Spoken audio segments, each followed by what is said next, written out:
നമ്മളിന്ന് ഈ വലിയ കപ്പലിലല്ലോ യാത്ര ചെയ്യുന്നേ. നമ്മളിന്ന് ഈ കാണുന്ന ചെറിയ കപ്പലിലാണ് യാത്ര ചെയ്യാൻ പോകുന്നത്. സ്റ്റുഡൻസ് ആയിട്ട് നിൽക്കുമ്പോൾ നമുക്ക് കുറേ ആനുകൂല്യങ്ങളെല്ലാം കിട്ടും.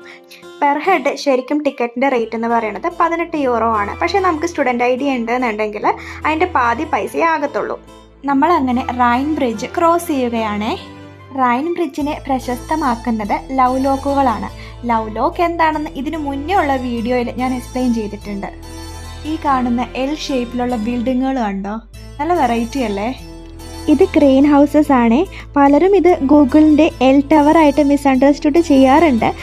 ഞാൻ പറയുന്നതിൽ എന്തെങ്കിലും മിസ്റ്റേക്ക് ഉണ്ടെങ്കിൽ നിങ്ങൾ തിരുത്തിക്കോളൂ. യൂറോപ്പിൻ്റെ പഴമയുടെ ആ ഭംഗി നമുക്ക് ആ ബിൽഡിങ്ങിലൂടെ തന്നെ കാണാൻ പറ്റും. മറ്റ് യൂറോപ്യൻ കൺട്രീസിലേക്ക് ട്രാൻസ്പോർട്ടിനും ട്രേഡിനും വേണ്ടി ഇന്നും ഒരുപാട് കപ്പലുകൾ പായുന്നുണ്ട്.